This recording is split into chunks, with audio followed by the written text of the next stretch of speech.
Let's take a turn off the glossy tourist trail and you'll find a different story written in the shadows of Ghana. Ghana's slums are where grit meets survival, where resilience battles with despair, and where every day feels like a test you didn't study for. Forget the manicured lawns of Accra's upscale neighborhoods. This is the raw, unfiltered reality of urban life. These are slums that tell stories of struggles, survival, and hope, all wrapped in layers of grit and grime.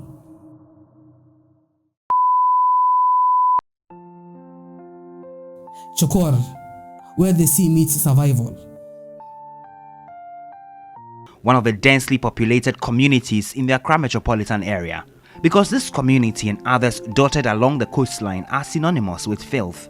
Chokor sits by the ocean, but don't let the scenic location fool you. Well, great suggestions as to whether the people here will depart from what they've always known and done. This fishing slum is far from a seaside paradise. The shore here is a chaotic blend of rotting fish, plastic wastes, and makeshift boats that look like they've fought one too many battles with the waves. There's a toilet facility here, but the residents say paying 50 pesos to use it is expensive, so they defecate along the shore. Rising sea levels and pollution threaten the livelihoods of the fishermen who brave the waters daily, while their families struggle to make ends meet back on land. It is not the first time I've had to carefully navigate my way around the shore to avoid stomping on human excreta. Not even our cameras would scare away some of the people here from doing the exact thing we've all complained about. I bet among the 7.46% of Ghanaians who were reported to be engaged in open defecation by UNICEF, more than a quarter of them live along the coast, many of them right here. Chokor is a testament to humans' refusal to give in, even when the odds seem insurmountable. Despite efforts at dealing with the issue of pollution and open defecation, the phenomenon is at an all-time high. Old Fadama, Agobloche. This is Agobloche, Ghana's Sodom and Gomorrah. This slum is one of the most polluted places on earth, and the situation is so bad that the environment is almost uninhabitable for humans. People here have nicknamed the area Sodom and Gomorrah after the two biblical cities, but due to the harsh living conditions. Home to over 100,000 people, Agobloche is a dumping ground for unwanted electronic waste that comes from all over the world. This is where technology goes to die. A place where living conditions are so brutal that many die in their 20s. And this is because when the developed countries dump their electronic waste here, the residents have to burn them, and the fumes released from burning these electronic wastes are highly toxic and are also known to inhibit the development of the reproduction system and the brain. The life expectancy in Agobloche is only 30 years, so you can imagine living your life knowing that you won't make it past 30. It's basically hell on earth. Ashaiman, a battleground for survival. If there's one word that describes Ashaiman, it's unrelenting.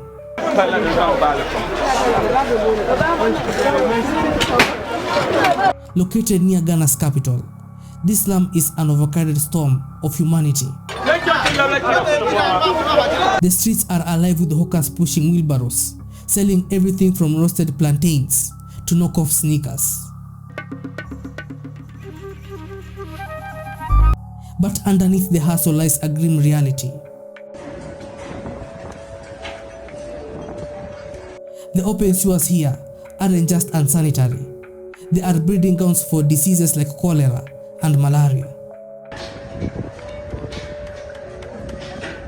Fires, they don't just destroy homes, they rip apart lives.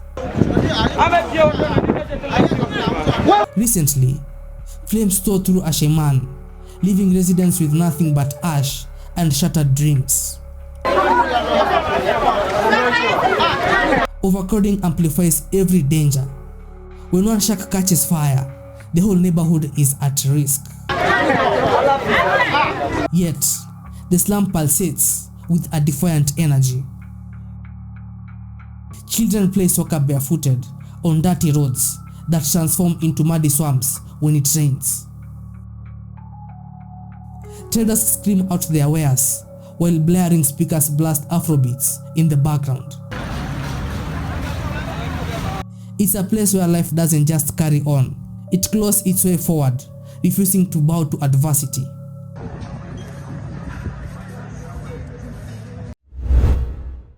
Nima Slums, Ghana's grittiest neighborhood. Nima is the slum that never sleeps because it basically can't afford to. The people have taken their destinies into their hands. So you see all this place that's been filled up. What you see, the debris and the red sand that you see the depth. There's a bit of a depth that the hole there. But for the other places, they have been able to fill them. Nothing has changed. Nothing has changed. This is East Legon. The streets here are a swirling vortex of danger and determination. Open sewer lines the alleys, and the smell of decay hangs in the air like a stubborn guest. If you thought life was tough, try walking in these streets at night. Insecurity is a constant shadow, with gangs and tough force turning the area into an urban battleground. And yet, there's a peculiar justice system in place. A thief recently caught in the act was given a unique punishment. He was made to clean the dirty, trash-filled river, a fitting, if grim metaphor for the community's struggles. But crime isn't the only issue. Homes in Nima are often ticking time bombs.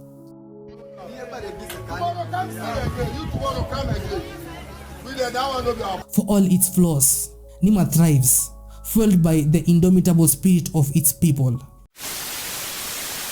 Ashalibotwe, a ticking time bomb. Ashalibotwe might not have the notoriety of the slums, but it doesn't lack its own set of grim challenges. Flooding is an all too common occurrence, with poorly constructed drainage system turning streets into rivers whenever the rain comes.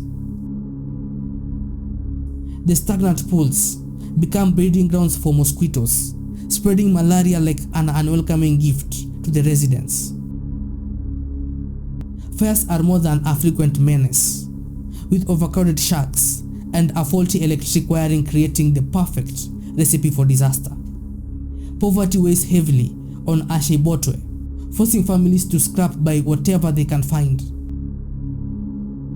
Yet, amidst the squalor, life trudges on.